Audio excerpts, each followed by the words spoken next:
क्या किसी कार्बोकेटायन या कार्बन फ्री रेडिकल में नो बॉन्ड आरएस के थ्रू स्टेबिलिटी निकाली जा सकती है, या फिर किसी एल्कीन में हाइपर कंजुगेशन के थ्रू बॉन्ड लेंथ को एक्सप्लेन किया जा सकता है?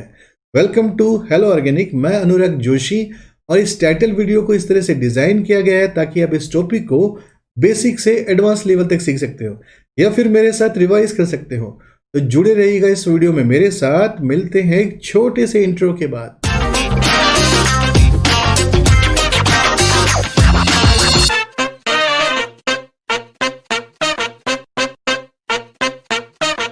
इस वीडियो लेक्चर में हम लोग हाइपर कंजुगेशन इफेक्ट की डिफरेंट एप्लीकेशन को डिटेल में डिस्कस करेंगे। ये हमारा हाइपर कंजुगेशन सीरीज का थर्ड वीडियो है। फर्स्ट वीडियो लेक्चर में हम लोगों ने ये देखा था कि कोई भी मॉलिक्यूल या इंटरमीडिएट किन कंडीशन में हाइपर कंजुगेशन इफेक्ट को शो करता है, और उसी वीडियो में हमने ये भी देखा था कि मॉलिक्यूल या फिर इंटरमीडिएट में किस तरह से नो बॉन्ड रेजोनेटिक स्ट्रक्चर को ड्रॉ किया जाता है। इसके सेकंड वीडियो लेक्चर में हमने ये देखा था कि ऐसे कौन कौन से इंटरेस्टिंग फैक्टर्स हैं जिसके कारण किसी भी मॉलिक्यूल या फिर आयन का hyper conjugation effect highly affected होता है। और आज इस वीडियो में हम लोग ये सीखेंगे कि हाइपर कंजुगेशन इफेक्ट के बेस पे हम किसी मॉलिक्यूल में या फिर आयन में किस तरह से उसकी डिफरेंट प्रॉपर्टीज को एक्सप्लेन कर सकते हैं। क्योंकि आज का वीडियो पहले वाले दोनों वीडियो के साथ इंटरकनेक्टेड है, तो मैं यहाँ पे ऐसी होप करके चल रहा हूँ कि आपने उन दोनों वीडियो को देखा होगा। आज का वीडियो अच्छे से समझ में आए तो सबसे पहले हम ये ब्रीफ कर लेते हैं कि किस तरह से किसी मॉलिक्यूल में या फिर इंटरमीडिएट में हाइपर कंजुगेशन को फाइंड आउट किया जाता है।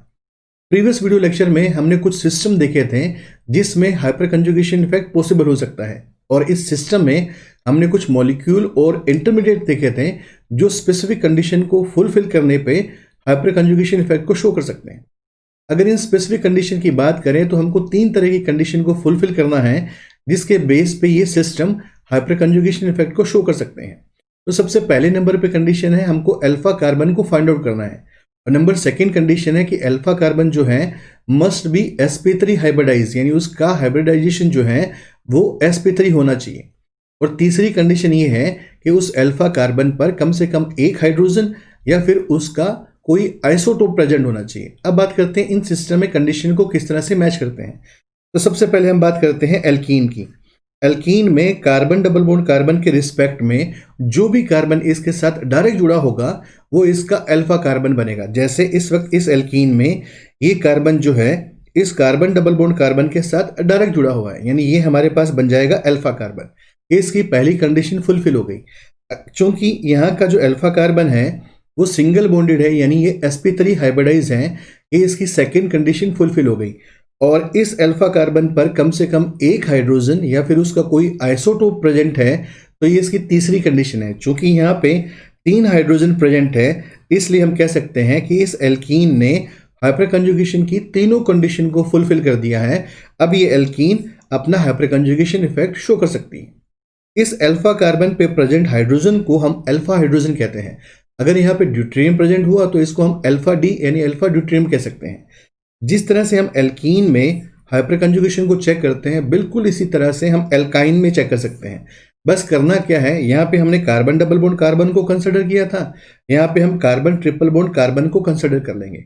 यानी किसी भी एल्काइन में कार्बन ट्रिपल बॉन्ड कार्बन के साथ जो भी डायरेक्ट जुड़ा हुआ कार्बन होगा वो हमारा अल्फा कार्बन बनेगा। जैसे इस एल्काइन में ये जो कार्बन है ये अल्फा कार्बन बन गया। चूंकि ये सिंगल बॉन्डेड है यानी अल्फा कार्बन sp3 हाइब्रिडाइज है और इस पर कम से कम एक हाइड्रोजन प्रेजेंट है। इसका मतलब ये एल्काइन जो है इन 3 अल्फा H के कारण अब हाइपर कंजुगेशन इफेक्ट को शो कर सकती है। अब बात करते हैं कार्बोकेटायन की। किसी भी कार्बन के ऊपर जब पॉजिटिव चार्ज होता है तो वो कार्बोकेटायन कहलाता है, और इस पॉजिटिव चार्ज वाले कार्बन के रिस्पेक्ट में जो भी कार्बन इसके साथ डायरेक्ट जुड़ेगा वो अल्फा कार्बन कहलाएगा। जैसे इस वक्त इस कार्बोकेटायन में इस कार्बन के साथ ये जो कार्बन है ये डायरेक्ट जुड़ा हुआ है, यानी ये बन जाएगा इसका अल्फा कार्बन। चूंकि अल्फा कार्बन यहाँ पे सिंगल बॉन्डेड है यानी कि ये sp3 हाइब्रिडाइज है और इस पे कम से कम एक हाइड्रोजन होना चाहिए था, यहाँ पे हमको 3 हाइड्रोजन मिल रहे हैं। इसका मतलब ये कार्बोकेटायन भी अपनी हाइपर कंजुगेशन कंडीशन को फुलफिल कर रहा है और इस इफेक्ट को शो कर सकता है। बिल्कुल सिमिलर तरीके से हम कार्बन फ्री रेडिकल में चेक कर सकते हैं। डिफरेंस सिर्फ इतना आएगा कि यहाँ पे हमने कार्बन जिस पे ऊपर पॉजिटिव चार्ज था उसको कंसिडर किया था, और यहाँ पे कार्बन फ्री रेडिकल यानी उस कार्बन को कंसिडर करेंगे जिसके पास सिंगल इलेक्ट्रॉन है। अगर इस कार्बन के रिस्पेक्ट में जो भी कार्बन इसके साथ डायरेक्ट जुड़ेगा वो इसका अल्फा कार्बन बनेगा, यानी इस कार्बन फ्री रेडिकल में ये जो कार्बन है ये बन जाएगा अल्फा कार्बन। क्योंकि ये सिंगल बॉन्डेड है यानी कि अल्फा कार्बन जो है वो sp3 हाइब्रिडाइज है, और इस पे हमको कम से कम एक हाइड्रोजन या ड्यूटेरियम ढूंढना है, जबकि यहाँ पे हमको 3 हाइड्रोजन मिल रहे हैं। इसका मतलब ये है इस कार्बन फ्री रेडिकल में इन 3 हाइड्रोजन के through hyperconjugation effect possible हो सकता है। इसी तरह से हम एल्काइल बेंजीन में इस इफेक्ट को सर्च कर सकते हैं। जैसे इस बेंजीन के रिस्पेक्ट में जो भी कार्बन इस बेंजीन के कार्बन के साथ डायरेक्ट जुड़ेगा वो अल्फा कार्बन कहलाएगा। जैसे यहाँ पे ये जो कार्बन है ये बेंजीन के कार्बन के साथ डायरेक्ट जुड़ा हुआ है, यानी कि ये हमारे पास बन जाएगा अल्फा कार्बन। और ये sp3 हाइब्रिडाइज है, इसलिए अल्फा कार्बन जो है वो हमारी सेकंड कंडीशन को फुलफिल कर रहा है, और इस पे कम से कम एक हाइड्रोजन होना चाहिए था। यहाँ पे हमारे पास ऐसे 3 हाइड्रोजन हैं जो हमारी कंडीशन को फुलफिल कर रहे हैं। इसका मतलब इस एल्काइल बेंजीन या फिर टोल्यूइन के through hyperconjugation effect possible होगा। इसी तरह से प्रीवियस वीडियो लेक्चर में हमने total number of no bond RS की कैलकुलेशन को भी सीखा था। नो बॉन्ड आरएस जिसे हम हाइपर कंजुगेटिव स्ट्रक्चर भी कहते हैं, इसकी टोटल संख्या जो होती है वो अल्फा एच की संख्या के इक्वल होती है। यानी किसी भी सिस्टम में अगर हाइपर कंजुगेशन इफेक्ट पॉसिबल है तो उसमें जो अल्फा हाइड्रोजन होंगे उनकी टोटल संख्या ही उसमें नो बॉन्ड आरएस की संख्या होगी। और अगर हम नो बॉन्ड आरएस की संख्या निकाल लेते हैं तो इससे हम सिस्टम की स्टेबिलिटी निकाल सकते हैं, क्योंकि जो स्टेबिलिटी होती है वो directly proportional to total number of no bond RS होती है। अब यहाँ पे सिस्टम का मतलब क्या है? यहाँ पे सिस्टम का मतलब ये है कि हम इस तरीके से किसी एल्कीन, एल्काइन, कार्बोकेटायन या फिर कार्बन फ्री रेडिकल की स्टेबिलिटी निकाल सकते हैं। अगर इनमें कोई ऐसे अल्फा हाइड्रोजन प्रेजेंट है जिसके कारण हाइपर कंजुगेशन इफेक्ट पॉसिबल हो सकता है, तो उससे हम नो बॉन्ड आरएस की संख्या निकाल लेंगे, और इनमें जिसकी नो बॉन्ड आरएस की संख्या ज़्यादा होगी उसकी स्टेबिलिटी ज़्यादा हो जाएगी। तो सबसे पहले हम बात करते हैं application number 1 stability of alkene की। एग्जांपल नंबर 1, इस एग्जांपल में मेरे पास टोटल 3 एल्कीन दी गई है। अगर ए एल्कीन की बात करें तो इसमें इस कार्बन डबल बॉन्ड कार्बन के रिस्पेक्ट में यहाँ पे ये जो दोनों कार्बन होंगे ये इसके अल्फा कार्बन कहलाएंगे। अगर मैं इस पे हाइड्रोजन की बात करूं तो इस अल्फा कार्बन पर 2 हाइड्रोजन प्रेजेंट होंगे और इस अल्फा कार्बन पर 1 हाइड्रोजन प्रेजेंट होगा। यानी इस ए एल्कीन में टोटल हमारे पास 3 अल्फा हाइड्रोजन होंगे जिसके कारण हाइपर कंजुगेशन पॉसिबल हो सकता है। इसी तरह से अगर मैं बी एल्कीन में देखूं तो इस कार्बन डबल बॉन्ड कार्बन के रिस्पेक्ट में यहाँ पे ये जो 3 कार्बन हैं ये अल्फा कार्बन की डेफिनेशन को फुलफिल कर रहे हैं।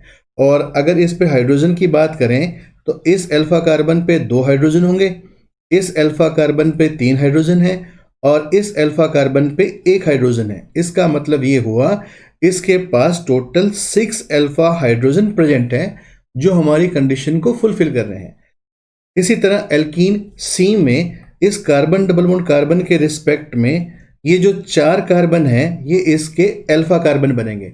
और अगर इस पे हाइड्रोजन की बात करें तो यहाँ पे इसके पास 2 अल्फा हाइड्रोजन है और यहाँ पे इसके पास 2 अल्फा हाइड्रोजन है। इसी तरह इस कार्बन पे 3 अल्फा हाइड्रोजन है और इस कार्बन पे अगेन 3 अल्फा हाइड्रोजन है। यानी इस एल्कीन में टोटल अल्फा एच जो होंगे वो 10 अल्फा एच हो जाएंगे। और जैसा अभी हमने देखा कि अगर सिस्टम में अल्फा एच की संख्या जो आती है वही उसकी नो बॉन्ड आरएस की संख्या होती है। इसका मतलब ये है ए एल्कीन में अल्फा एच 3 है तो इससे नो बॉन्ड आरएस कितने बनेंगे? इससे 3 ही इसकी नो बॉन्ड आरएस बनेंगी। इसमें बन जाएगी 6 और इसमें बन जाएगी 10।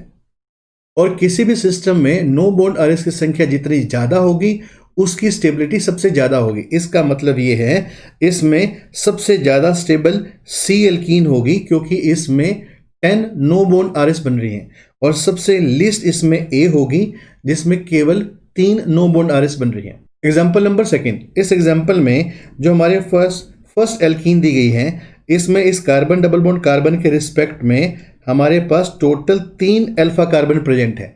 और अगर इस पे प्रेजेंट हाइड्रोजन की बात करें तो इस पे हमारे पास 2 अल्फा हाइड्रोजन है अगेन इस कार्बन पे 2 अल्फा हाइड्रोजन है, जबकि इस कार्बन पे हमारे पास 3 अल्फा हाइड्रोजन है, यानी इस एल्कीन में टोटल हमारे पास 7 अल्फा हाइड्रोजन प्रेजेंट है। इसी तरह अगर बी एल्कीन की बात करें तो इसमें इस कार्बन डबल बॉन्ड कार्बन के रिस्पेक्ट में ये दोनों कार्बन अल्फा कार्बन कहलाएंगे। और अगर हाइड्रोजन की बात करें तो इस पे हमारे पास 2 अल्फा हाइड्रोजन प्रेजेंट है और इस पे अगेन हमारे पास 2 अल्फा हाइड्रोजन प्रेजेंट है, यानी बी एल्कीन में अल्फा एच की टोटल संख्या 4 आ गई, यानी 4 अल्फा एच इसमें प्रेजेंट है जो हमारी कंडीशन को फुलफिल कर रहे हैं। इसी तरह एल्कीन सी में इस कार्बन डबल बॉन्ड कार्बन के रिस्पेक्ट में यहाँ पे टोटल 2 कार्बन जो हैं ये अल्फा कार्बन बनेंगे। और इनके हाइड्रोजन की बात करें तो इस पे 2 हाइड्रोजन प्रेजेंट है और इस कार्बन पर 1 हाइड्रोजन प्रेजेंट है, यानी सी एल्कीन में टोटल मेरे पास 3 अल्फा हाइड्रोजन होंगे। करेक्ट है। और जितने अल्फा हाइड्रोजन होंगे उतने ही उसमें नो बॉन्ड आरएस होगी। इसका मतलब इसमें ए एल्कीन में 7 नो बॉन्ड आरएस बनेगी, बी में बनेगी 4 और सी में बन जाएगी 3 नो बॉन्ड आरएस। और स्टेबिलिटी क्या होगी? Stability directly proportional to total number of no bond RS. तो इसमें सबसे ज्यादा स्टेबल कौन होगा? सबसे ज्यादा स्टेबल ए होगा, क्योंकि इसमें टोटल 7 आरएस बन रही हैं। और सबसे लीस्ट स्टेबल इसमें सी होगा, क्योंकि उसमें केवल 3 नो बॉन्ड आरएस बन रही हैं। और बी आ जाएगा इन दोनों के बीच में, यानी ये इसकी ओवरऑल स्टेबिलिटी आ जाएगी। अब अगर मान लो मेरे पास कोई ऐसी एल्कीन है जिसमें अल्फा एच की संख्या इक्वल है, ऐसी कंडीशन में हमको 3 कॉन्सेप्ट को यूज करना है। कॉन्सेप्ट नंबर ए, क्या वो एल्कीन ओपन चेन है क्या? जैसे एग्जांपल नंबर 3, यहाँ पे मेरे पास 2 एल्कीन दी गई है और दोनों जो है वो ओपन चेन एल्कीन है। अगर मैं इस एल्कीन में अल्फा एच की बात करूं तो इस कार्बन डबल बॉन्ड कार्बन के रिस्पेक्ट में ये जो दोनों कार्बन हैं ये इसमें अल्फा कार्बन बनेंगे। और इसी तरह से इस एल्कीन में इस कार्बन डबल बॉन्ड कार्बन के रिस्पेक्ट में ये जो दोनों कार्बन हैं ये इसमें अल्फा कार्बन बनेंगे। और इस पे अगर मैं हाइड्रोजन की संख्या की बात करूं तो हर अल्फा कार्बन पर इसमें 3 हाइड्रोजन प्रेजेंट है। इसका मतलब 3 इसमें यहाँ पे हैं, 3 इसमें यहाँ पे, टोटल इसमें 6 अल्फा हाइड्रोजन है। और इसी तरह से इस एल्कीन में इस कार्बन पे 3 है, अगेन इस कार्बन पे 3 है, यानी इस एल्कीन में टोटल 6 अल्फा हाइड्रोजन है। तो इसका मतलब ये हुआ इन दोनों में ही अल्फा एच की संख्या जो है वो इक्वल आ गई। अगर अल्फा एच की संख्या इक्वल है तो इसमें नो बॉन्ड आरएस की संख्या भी इक्वल होगी। इसका मतलब ये है ऐसी एल्कीन में मैं जो अभी कॉन्सेप्ट हमने सीखा था कि stability directly proportional to total number of RS को यूज नहीं कर सकता। क्यों यूज नहीं कर सकता? क्योंकि इसमें total number of RS same बनेगी। सेम क्यों बनेगी? क्योंकि इसमें total number of alpha H की संख्या सेम है। तो ऐसे में हमको सिस और ट्रांस के कॉन्सेप्ट को यूज करना है। अब सबसे पहले हम बात करते हैं सिस और ट्रांस है क्या। जैसे इस एल्कीन में इन 2 ग्रुप के रिस्पेक्ट में मैं कह सकता हूं ये दोनों ग्रुप जो है एक दूसरे के डायगोनल है, इसलिए ये ट्रांस एल्कीन है। और इस एल्कीन में ये दोनों ग्रुप एक दूसरे की साइड में हैं, इसलिए सिस एल्कीन है। सिस और ट्रांस एल्कीन को हम ज्योमेट्रिकल आइसोमर्स में डिटेल में डिस्कस करेंगे। अगर ये मेरे पास ट्रांस एल्कीन है और ये मेरे पास सिस एल्कीन है, अब इसमें हमको क्या करना है कि जिन ग्रुप के रिस्पेक्ट में हम ट्रांस और सिस बोल रहे हैं उनके बीच के डिस्टेंस को मेजर करना है। जैसे अगर मैं इस एल्कीन में इन दोनों ग्रुप के बीच के डिस्टेंस को L1 मान लूं और इस एल्कीन में इन दोनों के बीच के डिस्टेंस को L2 मान लूं। अब आप ये सोचो इन दोनों में से कौन सा डिस्टेंस बड़ा होगा? इसमें से L1 जो होगा वो L2 से बड़ा होगा। क्या मैं ऐसा कह सकता हूं कि इस एल्कीन में ये दोनों जो ग्रुप हैं वो एक दूसरे से ज्यादा डिस्टेंस पे हैं, जबकि इस एल्कीन में ये दोनों ग्रुप जो हैं वो इस एल्कीन के रिस्पेक्ट में पास पास है? अगर ऐसा है तो ज्यादा रिपल्शन किस में होगा? ज्यादा रिपल्शन उसमें होगा जिसमें ग्रुप पास पास में है। इसका मतलब सिस एल्कीन के ये दोनों ग्रुप आपस में पास पास होने के कारण सिस एल्कीन में रिपल्शन ज्यादा होगा। अगर सिस एल्कीन में रिपल्शन ज्यादा है तो सिस एल्कीन की एनर्जी कंटेंट भी बढ़ जाएंगे और जिससे इसकी स्टेबिलिटी घट जाएगी। अब बात करते हैं स्टेटमेंट की। तो पहला स्टेटमेंट हमारे पास है डिस्टेंस का। तो अभी हमने देखा कि जो ट्रांस एल्कीन है उसमें दोनों ग्रुप का डिस्टेंस जो है वो ज्यादा है और इसके कारण अगर रिपल्शन की बात करें तो सिस एल्कीन में रिपल्शन बढ़ जाएगा क्योंकि ग्रुप जो है इसमें पास पास है और सिस एल्कीन के रिपल्शन के कारण उसमें एनर्जी कंटेंट बढ़ जाएंगे जो सिस एल्कीन की स्टेबिलिटी को डिक्रीज कर देंगे, यानी स्टेबिलिटी जो है वो ट्रांस एल्कीन की ज़्यादा होगी। अब अगर मान लो मेरे पास कोई ऐसी एल्कीन है जो ओपन चेन ना होकर साइक्लिक है और उसमें अल्फा एच की संख्या सेम है, जैसे एग्जाम्पल नंबर 4 में ये जो दोनों एल्कीन दी गई है ये साइक्लिक एल्कीन है और इसमें अल्फा एच की संख्या भी इक्वल है। जैसे अगर इस एल्कीन की बात करें तो इसमें ये जो दोनों कार्बन होंगे ये इसके बनेंगे अल्फा कार्बन और इंडिविजुअली इस पे 2 हाइड्रोजन प्रेजेंट हैं, तो टोटल इसमें हमारे पास 4 अल्फा हाइड्रोजन प्रेजेंट होंगे। इसी तरह से इस एल्कीन की बात करें तो इसमें ये जो दोनों कार्बन होंगे ये इसके बन जाएंगे अल्फा कार्बन और इस पे इंडिविजुअली 2 हाइड्रोजन प्रेजेंट है, तो अगेन इसमें टोटल अल्फा हाइड्रोजन जो हैं वो हो जाएंगे 4 अल्फा हाइड्रोजन। तो इसका मतलब ये है इसमें अल्फा हाइड्रोजन की संख्या सेम है और ये ओपन चेन ना होकर साइक्लिक है। तो ऐसी कंडीशन में अब मैं ये स्टेटमेंट नहीं दे सकता कि इसमें ट्रांस ज़्यादा स्टेबल होगी। ऐसी साइक्लिक एल्कीन में जिनमें अल्फा एच की संख्या सेम है तो मुझे उस साइक्लिक एल्कीन में total number of carbon count करने पड़ेंगे जिससे वो साइक्लिक एल्कीन बनी हुई है। जैसे इसकी अगर मैं बात करूं तो इसमें अगर मैं इतने से हिस्से को देखूं, इस हिस्से के बेस पे मैं ये कह सकता हूं कि इसमें दोनों आइडेंटिकल ग्रुप सेम साइड में हैं, इसलिए ये सिस एल्कीन है। और इस एल्कीन में अगर मैं इतने से हिस्से को देखूं तो इसके बेस पे मैं स्टेटमेंट दे सकता हूं कि ये इसके दोनों आइडेंटिकल कार्बन जो हैं वो एक दूसरे के अपोजिट यानी डायगोनल है, इसलिए ट्रांस एल्कीन है। अगर मैं इस एल्कीन में टोटल कार्बन की बात करूं तो इस एल्कीन में जो टोटल कार्बन होंगे वो टोटल कार्बन इसमें 10 आएंगे और इसी तरह से इस एल्कीन में भी टोटल कार्बन जो होंगे वो इसमें 10 आएंगे। तो मैंने यहाँ पे लिख दिया इसमें टोटल कार्बन दोनों में सेम है, 10 कार्बन है। अब रूल क्या कहता है, इसमें रूल ये कहता है किसी भी साइक्लिक एल्कीन में अगर टोटल कार्बन की संख्या 11 या 11 से कम है, यानी टोटल कार्बन की संख्या 11 या 11 से कम है, ऐसी कंडीशन में उसमें सिस ज़्यादा स्टेबल होगी। साइक्लिक एल्कीन में मिनिमम कार्बन कितने होने चाहिए, किसी भी साइक्लिक एल्कीन में मिनिमम 3 कार्बन होने चाहिए। तो हमारी स्टेटमेंट ये आ गई कि अगर कार्बन की संख्या जो है वो 3 से लेकर कार्बन की संख्या 11 है, ऐसी कंडीशन में सिस विल बी मोर स्टेबल। और कार्बन की संख्या 12 या 12 से ज़्यादा हो, ऐसी कंडीशन में trans will be more stable. तो हमारे पास इस एल्कीन में कार्बन की संख्या जो है वो 10 है, इसलिए हम कह सकते हैं अब इन दोनों एल्कीन में जो सिस एल्कीन होगी उसकी स्टेबिलिटी ज़्यादा आएगी, यानी कि सिस एल्कीन जो है वो ट्रांस से ज़्यादा स्टेबल होगी। एग्जाम्पल नंबर 5, इस एग्जाम्पल में अगेन मेरे पास 2 साइक्लिक एल्कीन दी गई हैं। अगर मैं इसमें कार्बन की संख्या की बात करूं तो इसमें कार्बन की संख्या जो है वो टोटल 12 है, यानी दोनों ही एल्कीन में कार्बन की संख्या जो है वो 12 है। अगर मैं इस एल्कीन की बात करूं तो इस एल्कीन में ये जो दोनों कार्बन होंगे ये अल्फा कार्बन बनेंगे और इस पे टोटल जो है हमारे पास 4 अल्फा हाइड्रोजन प्रेजेंट होंगे। इसी तरह से इस एल्कीन में ये दोनों कार्बन जो होंगे ये इसके अल्फा कार्बन बनेंगे और इस पे टोटल जो है 4 अल्फा हाइड्रोजन प्रेजेंट होंगे, यानी दोनों ही एल्कीन हमारे पास साइक्लिक है, दोनों में अल्फा एच की संख्या सेम है, इसलिए मुझे इसमें रिंग साइज यानी रिंग के कार्बन को काउंट करना पड़ेगा। क्योंकि अब इनमें कार्बन की संख्या 11 से ज़्यादा है, ऐसी कंडीशन में अब ट्रांस ज़्यादा स्टेबल होगी, यानी इन दोनों में से अब जो ये ट्रांस एल्कीन जो होगी उसकी स्टेबिलिटी ज़्यादा आ जाएगी, क्योंकि इसमें जो कार्बन की संख्या थी वो 11 से ज़्यादा आ रही है। अब मान लो मेरे पास कोई ऐसी एल्कीन है जिसमें अल्फा हाइड्रोजन की संख्या तो सेम है, बट वो ना तो सिस ट्रांस का कंपैरिजन है और वो ना ही साइक्लिक एल्कीन है।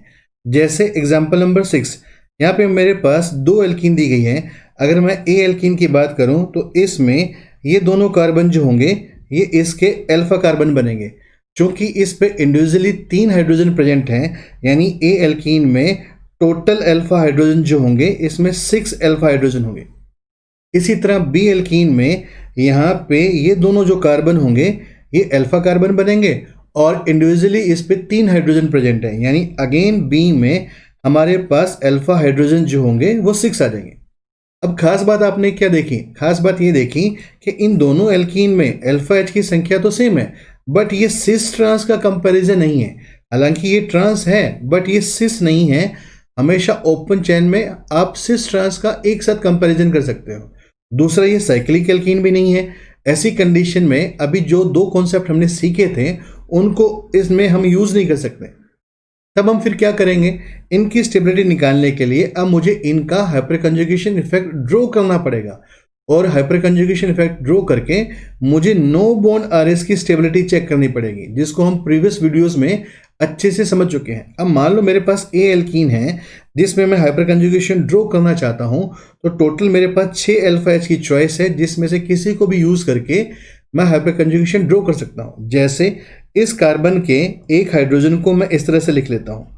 इसमें होगा क्या, इस कार्बन हाइड्रोजन का ये जो बॉन्ड है ये बॉन्ड ब्रेक हो जाएगा, और इस बॉन्ड के जो इलेक्ट्रॉन हैं वो यहाँ पे शिफ्ट हो जाएंगे, और इस बॉन्ड के पाई बॉन्ड ब्रेक होके यहाँ चला जाएगा। अब इसमें तीन चीजें होंगी। पहली चीज तो ये, कार्बन और हाइड्रोजन के बीच में कोई बॉन्ड ही प्रेजेंट नहीं होगा, इसलिए हाइपर कंजुगेशन को हम नो बॉन्ड रेजोनेंस कहते हैं, और इस बनने वाली स्ट्रक्चर को नो बॉन्ड रेजोनेटिंग स्ट्रक्चर कहते हैं।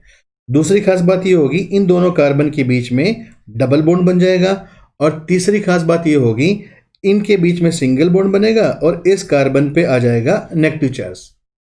इसी तरह अगर मैं बी एल्कीन की बात करूं, बी एल्कीन में अगेन मेरे पास 6 अल्फा एच का ऑप्शन है, जिससे मैं हाइपर कंजुगेशन ड्रॉ कर सकता हूं।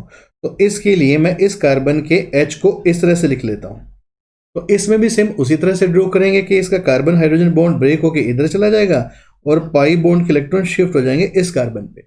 यानी इसमें भी अगेन वही तीन चीजें आप नोटिस करोगे कि कार्बन और हाइड्रोजन का बॉन्ड ब्रेक होने से इसके बीच में कोई बॉन्ड नहीं होगा, इन दोनों कार्बन के बीच में डबल बॉन्ड बन जाएगा, और इन दोनों कार्बन का ये डबल बॉन्ड ब्रेक होके इस कार्बन पर नेगेटिव चार्ज बन जाएगा।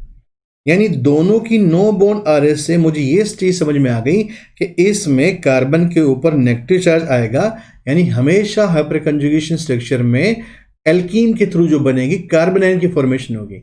अगर मैं डिग्री की बात करूं, चूंकि ये कार्बोनाइन डायरेक्टली एक कार्बन से जुड़ा हुआ है इसलिए 1 डिग्री कार्बोनाइन है, और ये कार्बोनाइन डायरेक्टली 2 कार्बन से जुड़ा हुआ है इसलिए 2nd डिग्री कार्बोनाइन है।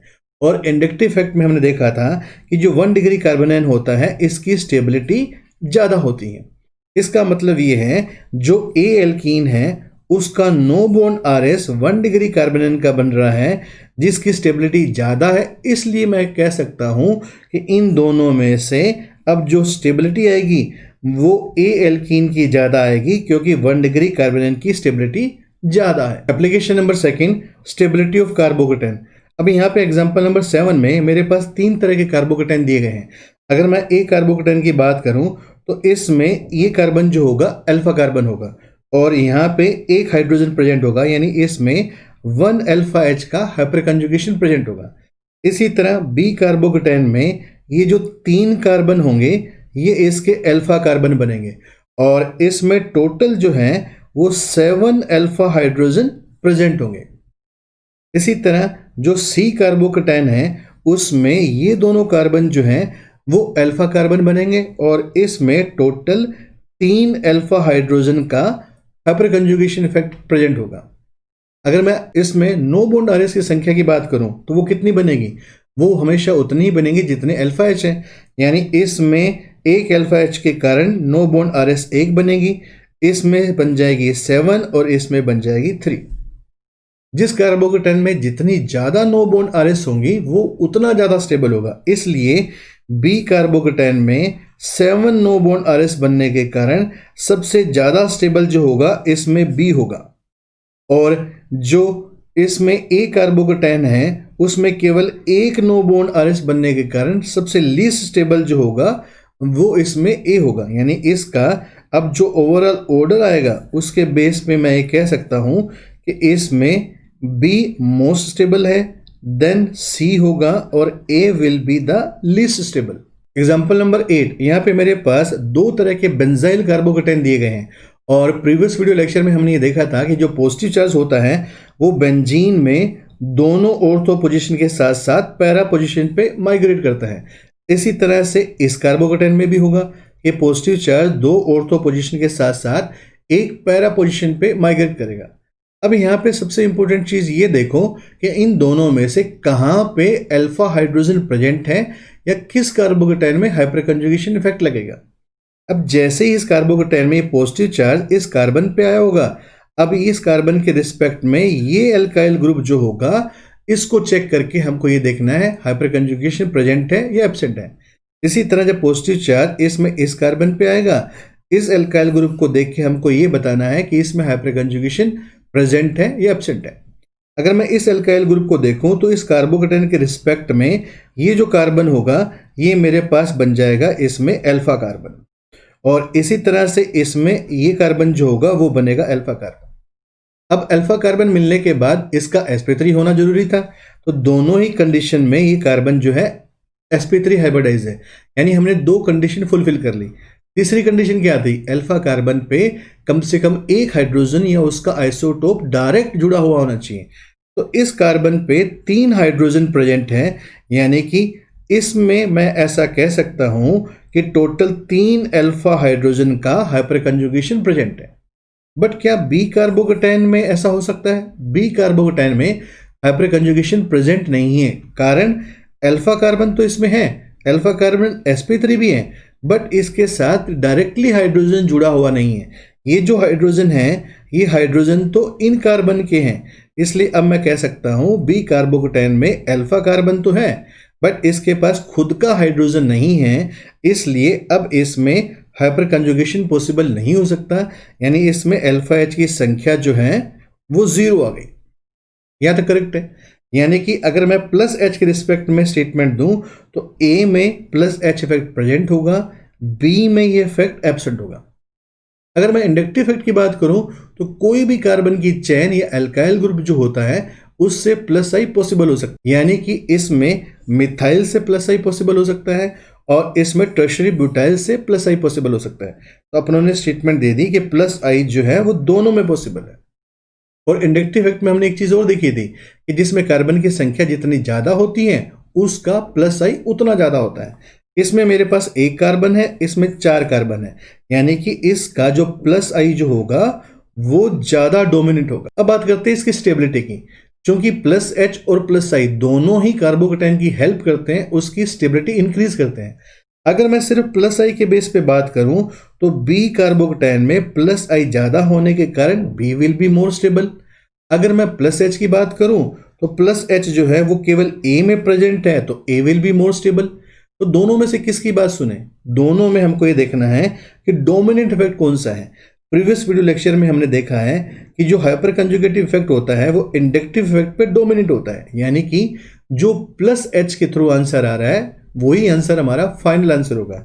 क्योंकि इसमें स्टेबिलिटी प्लस एच के कारण इंक्रीज हो रही है, इसलिए इन दोनों कार्बोकेटाइन में जो ए कार्बोकेटाइन होगा वो बी से बहुत ज्यादा स्टेबल होगा। Application number 3, stability of carbon free radical. Carbon free radical की स्टेबिलिटी बिल्कुल सेम कार्बोकेटाइन स्टेबिलिटी की तरह ही कैलकुलेट कर सकते हैं। जैसे एग्जांपल नंबर 9 में मेरे पास 3 तरह के कार्बन फ्री रेडिकल दिए गए हैं। अगर मैं एक कार्बन फ्री रेडिकल की बात करूं तो इसमें ये 3 कार्बन जो होंगे ये मेरे बनेंगे अल्फा कार्बन, और इस पे अगर मैं टोटल एच की बात करूं तो इस पे टोटल 8 अल्फा हाइड्रोजन प्रेजेंट होंगे जो हमारी कंडीशन को फुलफिल करेंगे। इसी तरह से बी कार्बन फ्री रेडिकल में ये दोनों जो कार्बन होंगे ये बनेंगे मेरे अल्फा कार्बन, और इनमें जो टोटल अल्फा एच होंगे वो 4 अल्फा एच होंगे जो कंडीशन को फुलफिल करेंगे। इसी तरह से जो सी फ्री रेडिकल है उसमें केवल एक कार्बन होगा, वो अल्फा कार्बन होगा, और इसमें केवल एक अल्फा हाइड्रोजन होगा जो हमारी कंडीशन को फुलफिल करेगा।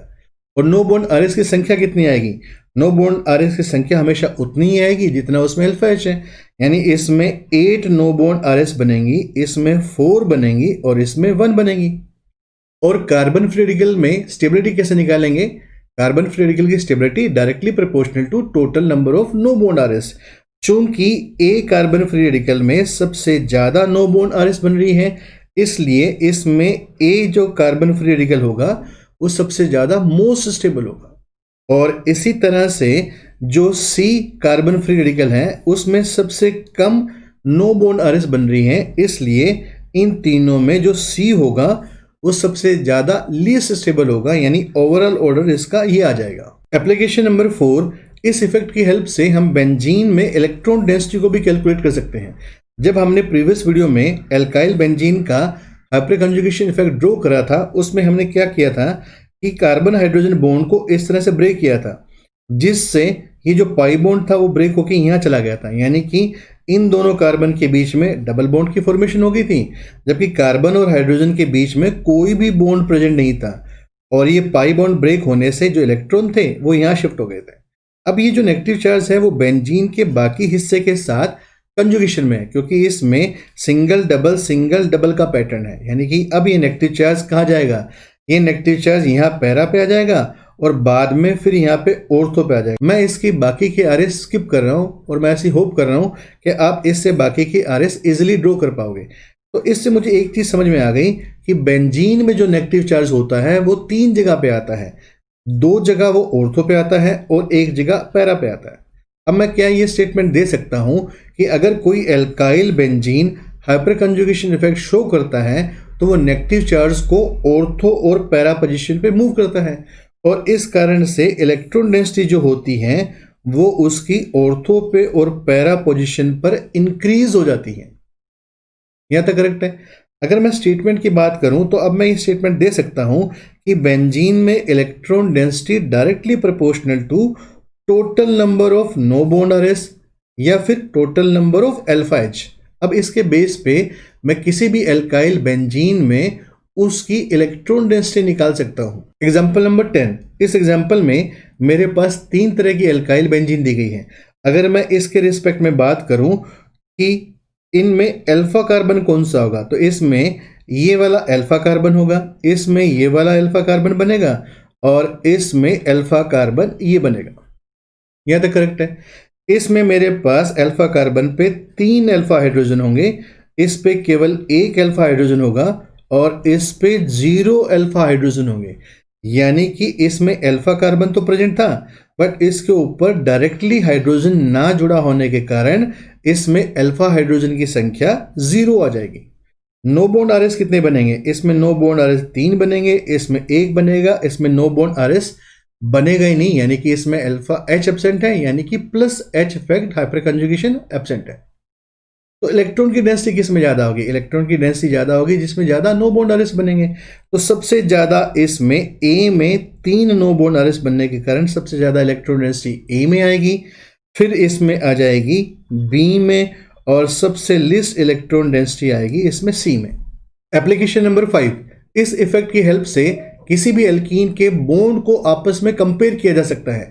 जैसे प्रीवियस वीडियो लेक्चर में हमने ऐसा देखा है कि जो बॉन्ड लेंथ होती है वो बॉन्ड डिसोसिएशन एनर्जी के इनवर्सली प्रोपोर्शनल होती है, यानी कि जो बड़ा बॉन्ड होता है उसको तोड़ना आसान होता है, उसको तोड़ने के लिए एनर्जी की कम रिक्वायरमेंट रहती है, जबकि जो छोटा बॉन्ड होता है उसको तोड़ने के लिए ज़्यादा एनर्जी देनी पड़ती है। अब मान लो मेरे पास कोई ऐसी एल्कीन है जिसमें हाइपर कंजुगेशन पॉसिबल हो सकता है।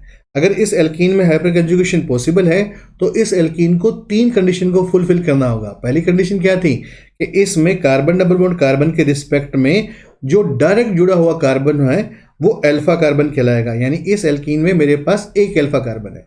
सेकेंड कंडीशन थी alpha carbon must be sp3 hybridize, क्योंकि ये अल्फा कार्बन यहाँ पे सिंगल बॉन्डेड है, यानी कि ये सेकेंड कंडीशन को फुलफिल कर रहा है कि अल्फा कार्बन sp3 होना चाहिए और इस अल्फा कार्बन पे कम से कम 1 हाइड्रोजन या फिर उसका आइसोटोप प्रेजेंट होना चाहिए, क्योंकि इस एल्कीन में इस अल्फा कार्बन पर 3 हाइड्रोजन प्रेजेंट है। इसका मतलब ये है ये एल्कीन ने तीनों कंडीशन को फुलफिल कर दिया है, इस एल्कीन से हाइपर कंजुगेशन पॉसिबल है। एल्कीन के हाइपर कंजुगेशन को हमने डिटेल में प्रीवियस वीडियो में एक्सप्लेन किया था। इनफैक्ट इसी वीडियो में हमने देखा था कि एल्कीन के हाइपर कंजुगेशन में जो अल्फा कार्बन और उसके हाइड्रोजन का ये जो बॉन्ड होता है इसको ब्रेक किया जाता है और जैसे ही आप इस बॉन्ड को ब्रेक करोगे इसके इलेक्ट्रॉन यहाँ शिफ्ट हो जाएंगे और इससे इसका जो पाई बॉन्ड होगा ब्रेक होके इस कार्बन पर एज ए नेगेटिव चार्ज बन के चला जाएगा। अब इससे हमको कितनी चीजें समझ में आई। पहली चीज तो ये समझ में आई कि इससे कार्बन और हाइड्रोजन के बीच में कोई भी बॉन्ड नहीं रहेगा, इसलिए इस स्ट्रक्चर को हम नो बॉन्ड रेजोनेटिंग स्ट्रक्चर कहते हैं। दूसरी चीज ये समझ में आई इन दोनों कार्बन के बीच में जो सिंगल बॉन्ड था वो डबल बॉन्ड में कन्वर्ट हो गया। तीसरी चीज ये समझ में आई इन दोनों कार्बन का डबल बॉन्ड सिंगल बॉन्ड बन गया और इस कार्बन पे नेगेटिव चार्ज जनरेट हो गया। इस बेस पे अब मैं स्टेटमेंट दे सकता हूं कि जो वाई बॉन्ड है उसमें डबल बॉन्ड करेक्टर यानी डीबीसी जो है वो इंक्रीज हो रही है। इसी तरह से जो जेड बॉन्ड है उसमें सिंगल बॉन्ड करेक्टर यानी एसबीसी इंक्रीज हो रहे हैं। अब इन तीनों को यानी एक्स को, वाई को, जेड को हमें डिफरेंट बॉन्ड के साथ कंपेयर करना है। जैसे फर्स्ट में एक्स बॉन्ड को हमारे पास कोई CH बॉन्ड है, जैसे मीथेन का CH बॉन्ड है जो कि 110 पिकोमीटर के इक्वल होता है। अगर मैं इसको कंपेयर करूं तो दोनों में से ज्यादा बॉन्ड लेंथ किसकी आएगी? दोनों में से ज्यादा बॉन्ड लेंथ एक्स की आएगी। क्यों? बेसिकली एक्स का तो कोई बॉन्ड ही नहीं है, ये तो नो बॉन्ड है, तो बॉन्ड ब्रेक हो चुका है। इसलिए जो एक्स बॉन्ड होगा वो नॉर्मल कार्बन हाइड्रोजन बॉन्ड जिसकी बॉन्ड लेंथ 110 पिकोमीटर है उससे बहुत ज्यादा बड़ा होगा। अब बात करते हैं वाई बॉन्ड की। क्योंकि वाई बॉन्ड यहाँ पे डबल बन रहा है यानी उसमें डबल बॉन्ड करेक्टर इंक्रीज हो रहे हैं। अब यहाँ पे एक चीज ये नोट करनी है कि कहीं भी डबल बॉन्ड करेक्टर या फिर सिंगल बॉन्ड करेक्टर इंक्रीज होते हैं इसका मतलब ये नहीं है वो डबल बॉन्ड को या सिंगल बॉन्ड को कंपीट कर लेंगे। जैसे अगर मैं बोल रहा हूं कि वाई में डबल बॉन्ड करेक्टर इंक्रीज हो रहे हैं, इसका मतलब आप डबल बॉन्ड को कभी नहीं हरा पाओगे। आप कितने भी करेक्टर डेवलप कर लो डबल बॉन्ड से छोटे नहीं बन पाओगे, डबल बॉन्ड हमेशा आपसे छोटा होगा।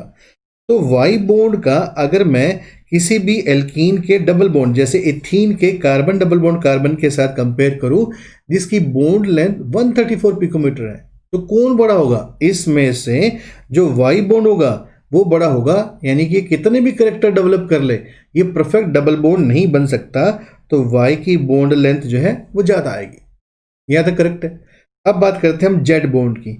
इसमें जो जेड बॉन्ड है वो डबल था, वो सिंगल बॉन्ड करेक्टर डेवलप करके सिंगल बन गया। क्या ये इतना सिंगल बन सकता है कि परफेक्ट सिंगल बॉन्ड को कंप्लीट कर ले? कभी नहीं बन सकता।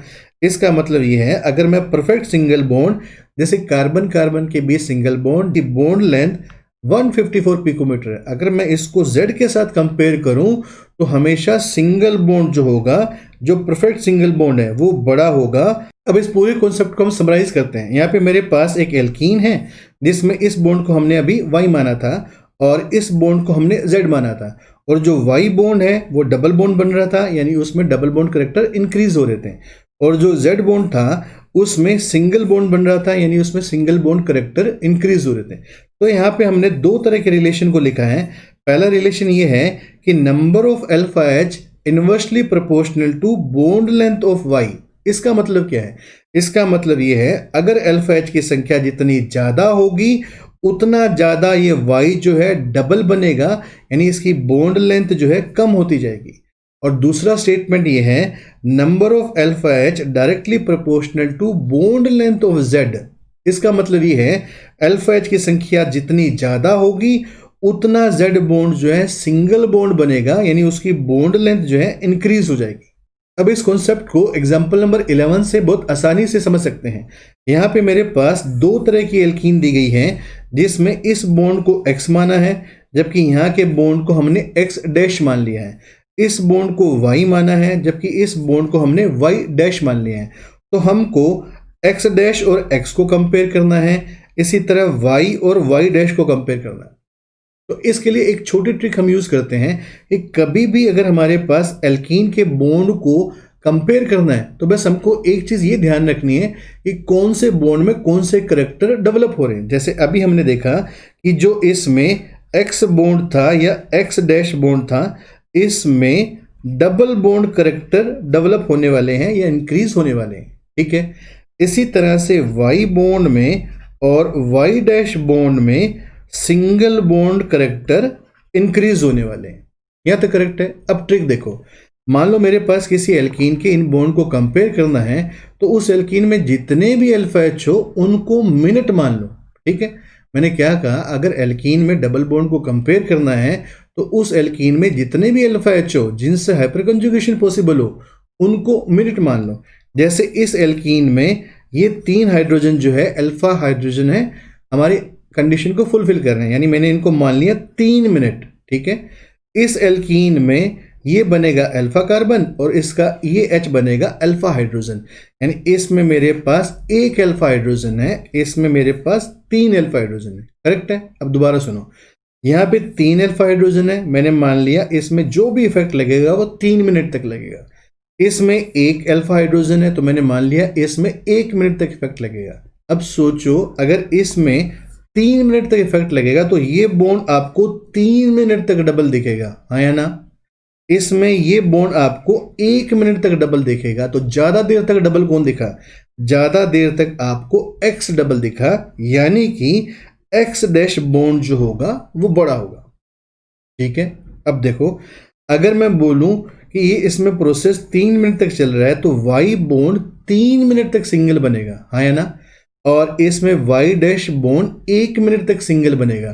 तो ज्यादा देर तक वाई बॉन्ड सिंगल दिखेगा, इसलिए वाई बॉन्ड जो होगा वो वाई डैश से बड़ा हो जाएगा। तो गाइज आई होप इस वीडियो लेक्चर के थ्रू आपने बहुत अच्छे से सीखा होगा कि किसी भी मॉलिक्यूल में या फिर इंटरमीडिएट में हाइपर कंजुगेशन के बेस पे उसकी डिफरेंट प्रॉपर्टीज को किस तरह से एक्सप्लेन कर सकते हैं। तो गाइज अगर आपको इस चैनल के वीडियोस अच्छे लग रहे हैं और मटेरियल रिलेवेंट लगता है तो प्लीज़ मेरे चैनल को सब्सक्राइब करिए और इन वीडियो को ज़्यादा से ज़्यादा शेयर करिए। तो मिलते हैं अगले वीडियो लेक्चर में। Till then take care, bye bye.